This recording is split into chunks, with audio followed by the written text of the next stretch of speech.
దేవునితో మనం ఎక్కువగా సావాసం కలిగి ఉండాలి, ప్రార్థన చేయాలి. మీరు డ్యూటీకి వెళ్ళొచ్చు, మీరు చాలా కష్టజీవులు నాకు తెలుసు, చాలా ప్రయాసపడతారు నాకు తెలుసు, కానీ దేవునితో మీకు సావాసం ఉండాలి. నాకు కుదరట్లేదని చెప్పడానికి లేదు, ఉండాలి, ప్రార్థన చేయాలి అంతే. ఏదో ఒక టైం దొరుకుతుంది మీకు.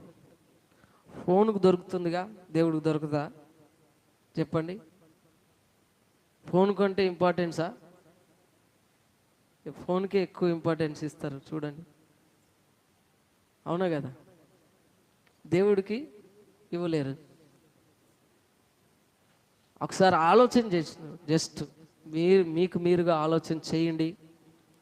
దేవుణ్ణి ప్రేమించడం అంటే దేవునితో గడపటం, దేవునికి ప్రార్థన చేయడం, వాక్యం చదవటం, దేవుని మాట వినడం. ఖచ్చితంగా దేవుడు మన జీవితంలో